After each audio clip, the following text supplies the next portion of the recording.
روز جمعه دوم سپتامبر سال 2022 بر اثر یک ترکش ظاهرا مرگ طلبانه در مسجد جامع محله گذرگاه شهر ایرود در غرب افغانستان دست کم 21 نفر از جمله امام این مسجد مولوی مجیب الرحمن انصاری، یک برادر و پسر او کشته شده، بیش از 30 تن دیگر زخمی شدند. مسئولیت حمله را هنوز یگان گروه به عهده نگرفته است، ولی مسئولیت انجام چندین حمله آخر شبیه ترکش ایرود در مسجدهای افغانستان را گروهی حتی از طالبان هم تندرفتر داعش خراسان ادعا کرده بود. ذبیح الله مجاهد در توییتر مرگ مولوی انصاری را شهادت و حمله در مسجد ایرود حمله بزدلانه دشمنان دین عنوان کرده و گفت عاملان این حمله مرگبار به جوابگری کشانده خواهد شد. مولوی مجیب الرحمن انصاری که همگی 38 سال داشت، یک روحانی ضد و نقیض به شمار می رفت. او از حکومت تاجیکستان برای پایمال کردن حقوق مسلمانان به شدت انتقاد میکرد، ولی یک سال پیش وقتی که جنگجویان جنبش تندرو طالبان حکومت را در افغانستان تصرف کردند،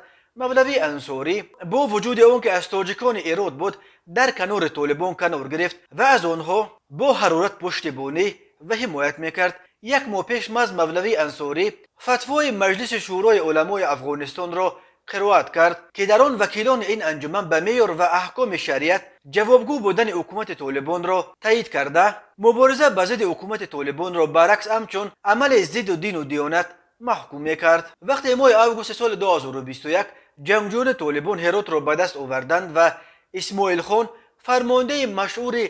دوران جهاد به ضد ارتش شوروی را اسیر گرفتند، انصاری بود که میانروی کرده اسماعیل خان را از اسارت طالبان آزاد کرد، ولی در عوض یک چند شرط تأخیرآمیز مثل اینکه در خانه بشیند، به امور دولتداری دیگر کار نگیرد و مثل ریش سفیدان دیگر دوران پیری براند. مولوی مجیب الرحمن انصاری در موضوع خود نه فقط از حمایتش از طالبان میگفت، بلکه در دیگر مسائل نیز موضع‌گیری های تند و تیز داشت. او از جمله مردانی را که همسرانشان حجاب را پرره رعایت نمیکنند دیوس میخواند و خواستار آن بود که طبق معیارهای شریعت زناکاران را سنگسار کنند و دزدان را دست ببرند. او همچنین کرونا ویروس را جزای خداوند مینامید و میگفت که این مریضی شماره کافران را کم میکند. قتل انصاری و 20 تن دیگر در مسجد گذرگاه در حال صورت گرفت که ملا عبدالغنی برادر معاون رئیس حکومت طالبان نیز با سفر در هرات قرار دارد. مولوی انصاری نیز نیمه اول روز دوم سپتامبر در نشست اقتصادی سران طالبان در حضور ملا برادر در هرات شرکت داشت،